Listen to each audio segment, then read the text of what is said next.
Hey, everybody, how are you?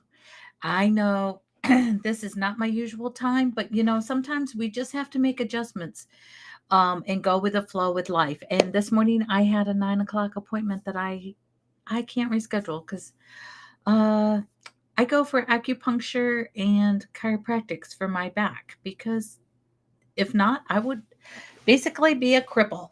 But, anyways, it keeps me upright and it keeps me strong. So, welcome, welcome, welcome to Weezy Wednesday with Weezy at a little bit later time in the morning. Who knows? Maybe some more people will jump on because I'm not coming so early. But anyway, um, if you have been joining me for the last 10 days, you know today is Lita Challenge Day 10. And so today I'm taking my live challenge and I'm marrying it with my Wednesday with Weezy. And we're going to talk about changes. Does that mean I'm making changes? Yes, I make changes every day. I make changes in everything. What about you? But today I had to make a change in the time that I came live with you to make everything work with my schedule. But with that being said, that's not really the topic of change that I want to talk about. I want to talk about changes in us, changes in our environments, changes in the way that we do things, change in causing growth, possibly in our life, or changes by maybe cutting out bad habits that will help us be better to do what we need to do in life or in our job or uh like I have bad habits about things that I do here in video, and that's one of the reasons I'm doing the Lita challenge myself. I'm trying to take it more seriously than I ever have before. I'm trying to change the way that I present, be more fluid in my speech, stay on topic. Day 10, we're still, I think I stay on topic, but I still squirrel and go down a little rabbit hole. But, sometimes to do a little sidebar, it's okay. But I want to be more consistent. I want to make sure that I'm more better prepared to come before you in planning and practicing what I preach to you about the 3 Ps, the planning, the preparation, and the practice. And so these lives every day are practice sessions for me to change and come up to a higher level in the way that I present. Um, so there we have it.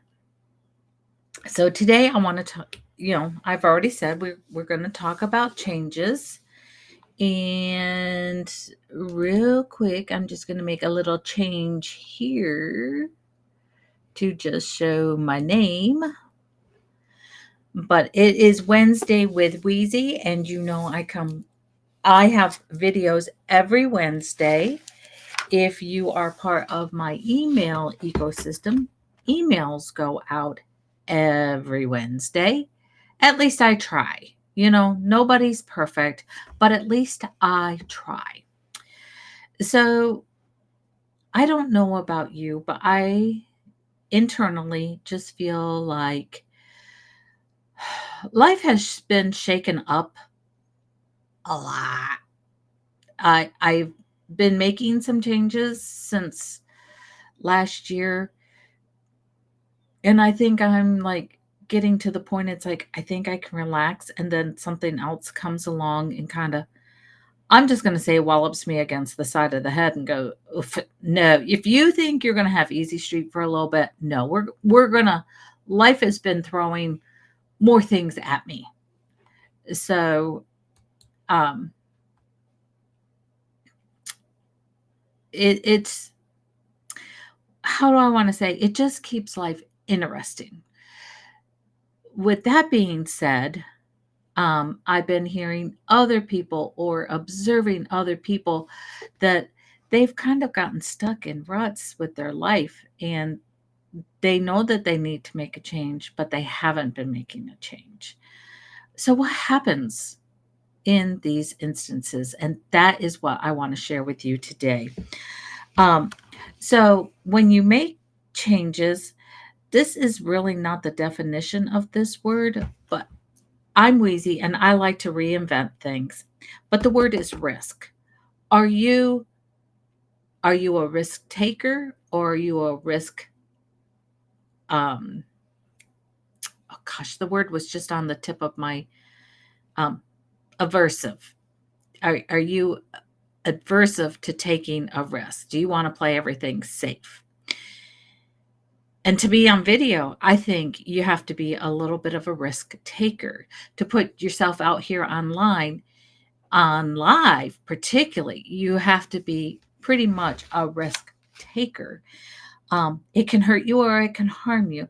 But what my definition of risk, and I'm going to read it from my notes, is the possibility that will affect situations either with it could bring come loss and harm, but does risk always mean okay, I'm going to repeat that because I did not say that in the right way. The true definition of risk is the possibility that will affect situations with with a loss or with harm. But taking a risk does not always mean something negative in my book. To me, risk is to take a chance. Again, I'm going to repeat this.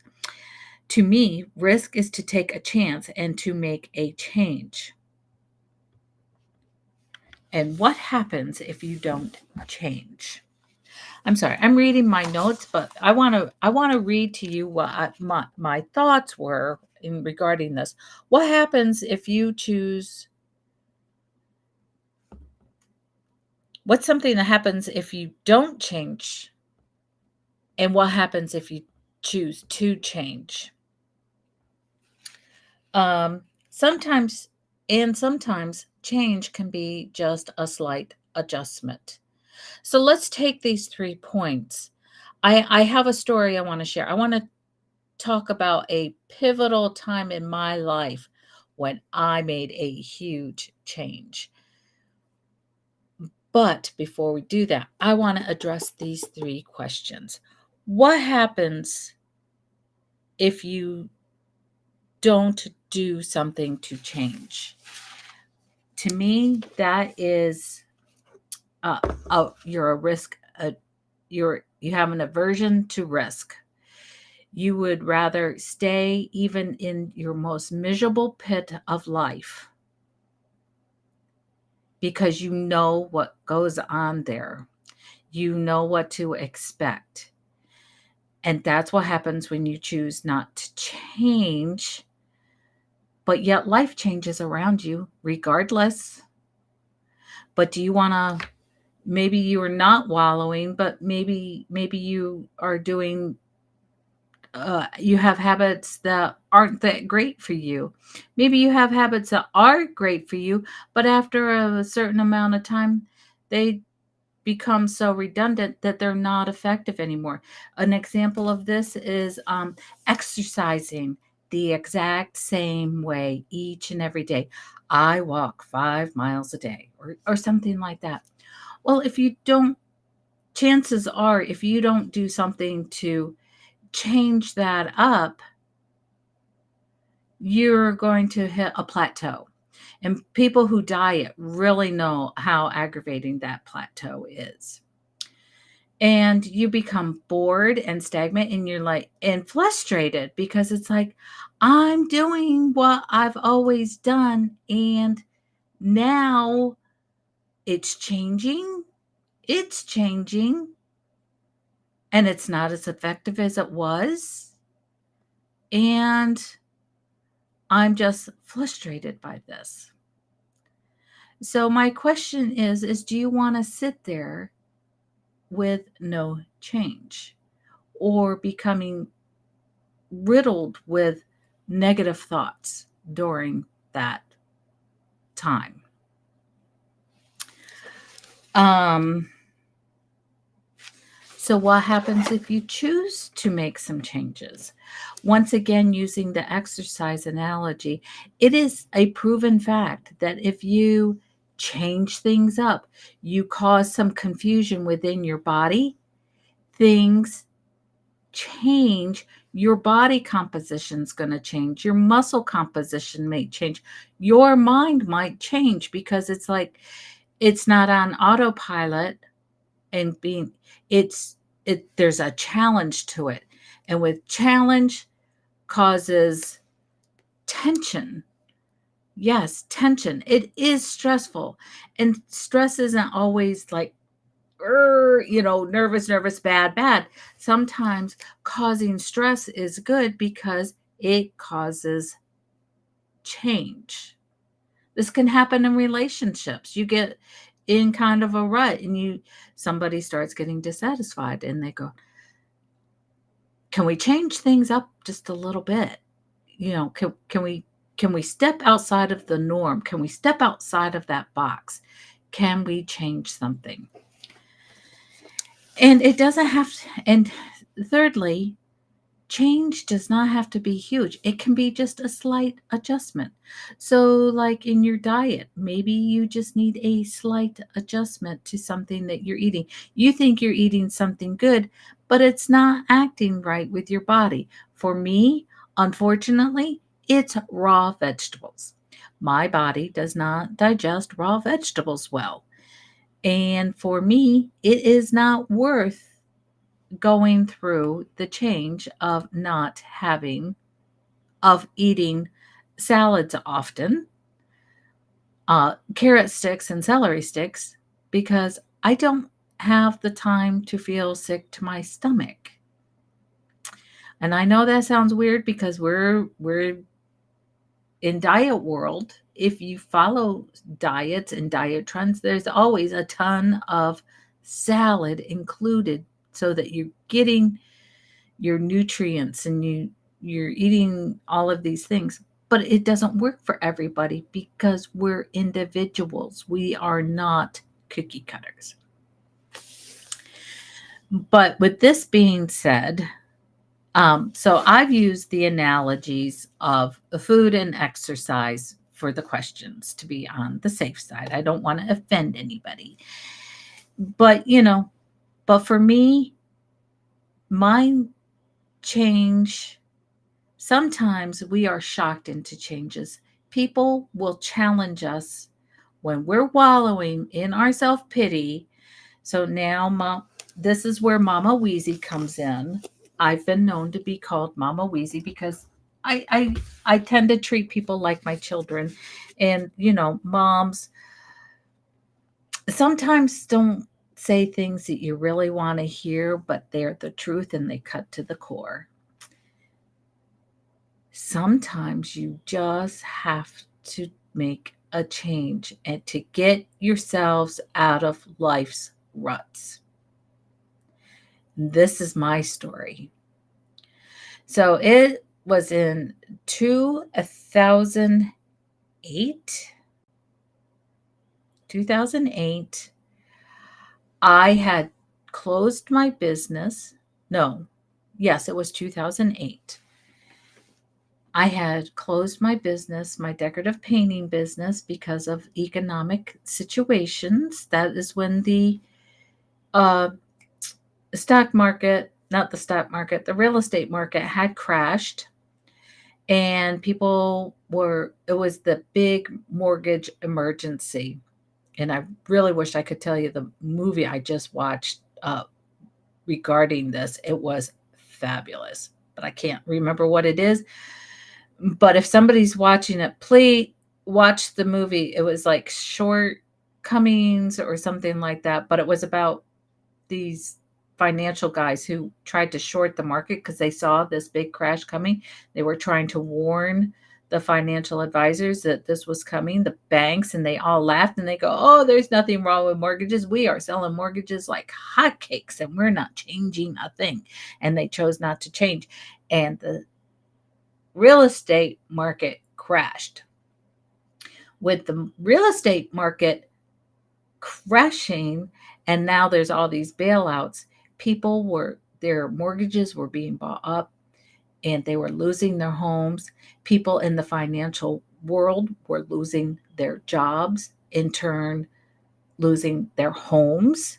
And I was working with these types of people in their homes to beautify their homes. And so I just like shut up shop. And during that time, I tried a couple things, but I really didn't know what I wanted to do.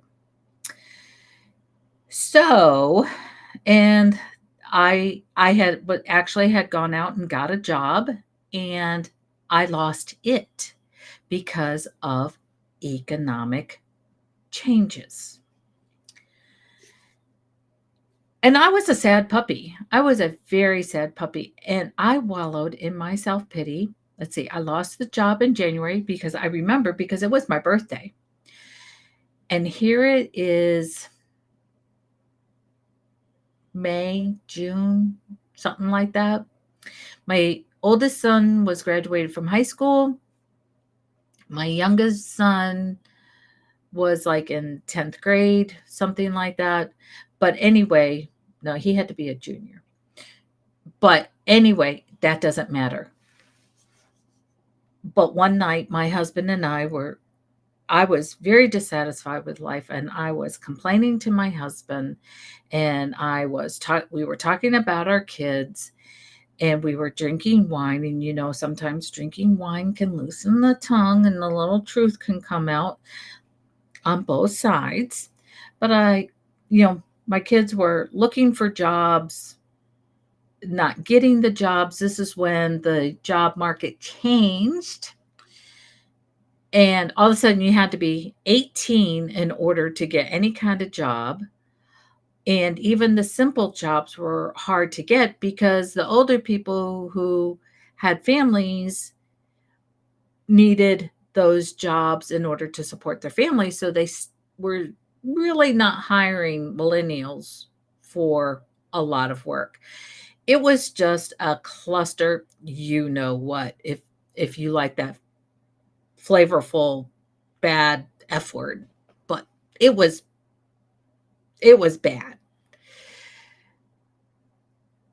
And it was like, do you want to you could go to school, but still that was going to take some money, time. But these young kids, they're trying to, we were from the generation, these early millennials, they were raised by us boomers who was like, you know, you kind of at a certain age start getting on with your life. And that wasn't happening to my kids. And the failure, the shame, not only on the kids, but us parents was huge because it's like, what's wrong? We raised these kids that want to go to school and do things, and just things weren't working out. So, my husband and I are sitting outside. We're drinking some wine. It's nighttime. And we went into a discussion about kids and their future. And I said, I understand where their worries lie in this economy and not knowing what to do, because it has always bothered me not going to school. I feel like I am not a worthy enough person for society. I don't feel like people would take me seriously. I'm also having a hard enough time because I don't have a college education. And I just feel like less of a person because I don't have a degree with me. And my husband had the audacity to say, change it. What?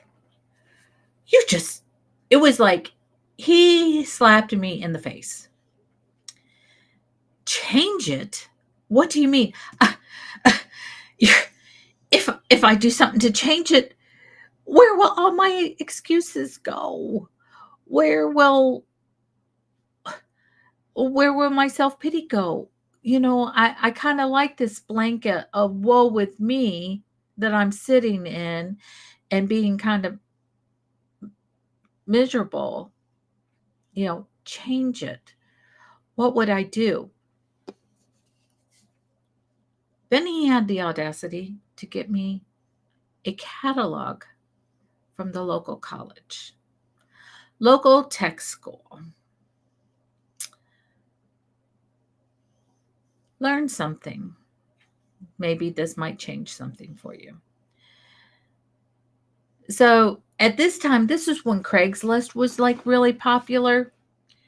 And you would go to Craigslist and you would look up a job and all of this stuff. And so in Craigslist, there was all these different gigs and stuff. And I was trying to get painting gigs or something. But I kept seeing everywhere I looked, not just on Craigslist, but so many other places. And this was before Facebook really took off. Somebody my age was not doing Facebook. Um, Kids were getting caught up with what was the first one? But anyways, the first social platform, and they would get caught up in that and waste a lot of time on that platform. But it was before Facebook came along. And I I want to say MySpace or something like that. I can't remember. Anyways, on with the story. He brought home that catalog. And I had been seeing a lot of jobs for graphic design in my crafting things. I was seeing a lot of things about using Photoshop and different things like that. And I just thought it was amazing. And I was probably not smart enough to do something like that. Once again, putting myself down, giving myself doubt. But there was a digital design course for so many months, say a year. I started in August and it ended in August. So, like a year, I could go to school and I could learn hands on how to use these special programs that Adobe was the king of everything at that time. They still are. And it's still used by professionals, but there's other programs out there now, and now Canva's come along and made it simple that just about anybody can make a halfway decent design. But anyways, this was all before that, and you needed to know these different programs, and so I went to school for these programs. Now, one little key thing that it's like, okay, so you did that, but how did you get into video? Well, my love for video was reignited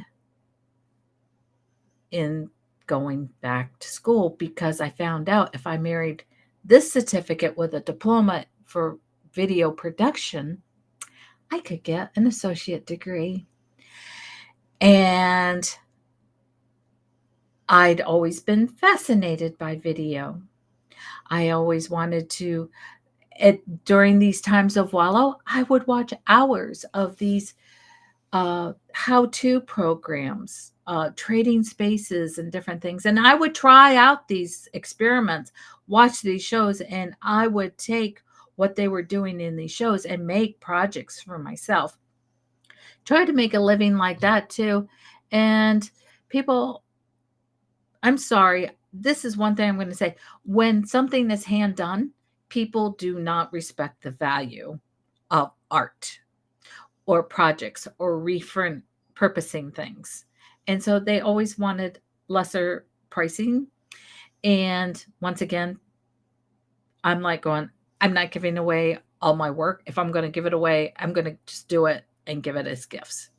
But I tried to sell different things and all of that. So anyway, I tried, but I went back to school.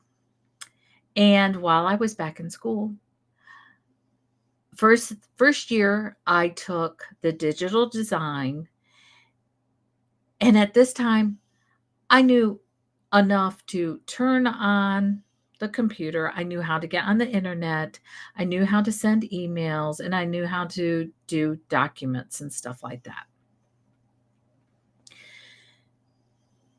But I could take my art and start creatively putting it in a different way and create graphic design.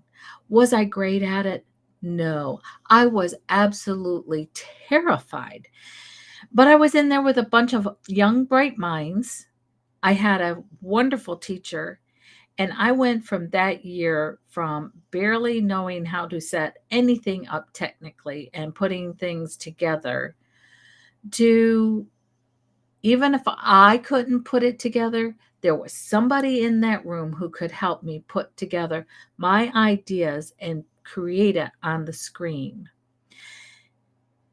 And during this time, a lot of the people that were in my class, they had come over from the video production side, and that's how I learned about the video program.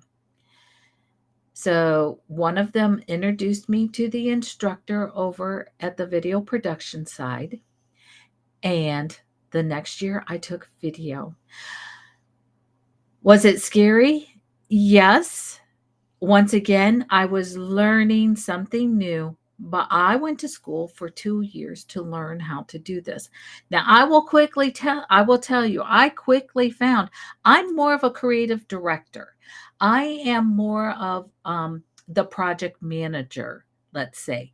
I know the facets of what needs to happen, but I'm not the best executor. So me in front of the camera, I am not the best person for in front of the camera. I am not the most eloquent speaker to be a spokesperson, but I know what needs to happen. I know what needs to happen in front of the camera, and I know what needs to happen behind the camera. And I was excellent at pulling the project together, getting the right people, but then relying on the people that I put together for a team to bring their expertise in and to make these projects shine. At the end of that year, when we went through our graduation, I was honored with the Best Producer Award for my class. Not only that, I got a leadership award that was not just for video production, but people who learned how to fix, who were in there for cars, who were there learning to be machinists. It was kind of an industrial unit there at the college, because we were looked as a trade, because our training really was, to work in a newsroom. And I quickly knew I did not want to work in a newsroom. But anyways, I stepped out and I made that change. And I came out, and no, I did not land a job in a newsroom or working on a team. That was what I wanted to do. But I decided it's not happening for me. So I changed and shifted my focus to, what if I put together teams? What if I step out into where I'm really scared, and I've never really felt strong with sales. Still don't. But guess what? I've made all these changes, and I've made the pivot, and I am doing it, and I've been doing it for now 14 years, because I graduated in 2010. And that was like the birth of YouTube and all of that. And so I delved in. My instructor kind of told me that you're kind of chasing a rabbit down a hole that's not going to go anywhere. Have I made a lot of money? I'm going to be honest. No, I have not. But I have been able to put together teams, and I have made some good videos for people. You can go on my website. Right here is the QR code. You can go to Weezy's website, look under projects or something that's there, and find some of the videos that I have produced in the past. But the thing being said is, for years I hid behind the camera, but in 2020, I found out I needed to come before the camera because I needed to make an example. And so, really, before the camera, I'm only 4 years into being in front of the camera. And my first videos sucked, but I kept making adjustments. I will watch my videos. A lot of people, a lot of actors, you'll hear them, they go, "Oh, I can't watch my work." I felt like I had to watch my work and cringe until the day that I'm going, you know what I'm saying is not so bad. You know what? My delivery is not so bad. And yes, I did compare with some people. Um, I don't like, I'm past the comparison stage. It caused me a lot of anxiety and a lot of insecurity. But I would go, but what are they doing that I'm missing? And I would go, and I've come and I've made adjustments. And when I first got into doing live video, people were still using fancy studio equipment because these were people who had been in broadcasting and making these videos, or they were in marketing. They were used to doing this. I was really a total novice, and I would think I needed all this expensive equipment. I do not use expensive equipment in my work. I use my smartphone and I use my webcam. But I thought everybody else was doing this. But that's another thing that you need to change. You need to get out there and talk to people and converse with people. You can't stay within an island. So that is why I come on here. I tell all my little dirty secrets to encourage you to go ahead and make a change. And if video is that thing, then go to my website, go to my contact page, and send me an email and say, Weezy, can I have a free 15-minute consultation? And the answer will be yes. And I will send you my calendar so that you can book time at your convenience to spend 15 minutes free for me, that you can quickly tell me what you want to do. We can discuss and see if we're a good fit to work together to move on, for Weezy to be your personal consultant and teacher and guide to show you how you too can do video. So I know today's video is a little bit longer, but I really wanted to show you what happens. I wanted to completely illustrate my story, tell my story, to show you how you can create change. And it doesn't have to be video. It can be, you want a shift in a career, or say you like the career you're doing, but you want to step out on your own. It takes change. It takes a change in your mindset. It takes a change in adjustments. Everything is change and adjustments and tweaks, and it's going to happen every day of your life. It's a choice. Choices need to be made. And I want to encourage you to step into that boldness of life, to step out and make the change.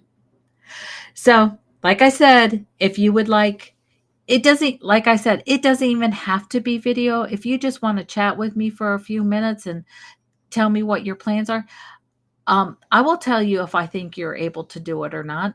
Chances are I'm going to say yes, and here's a few steps.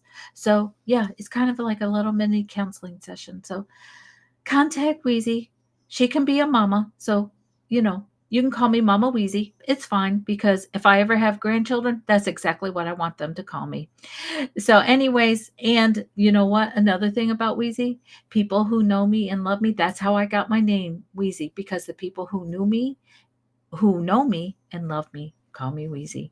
So, until next time, everybody, keep moving forward. Take a tiny step to create change in your life. We'll talk to you soon. Bye.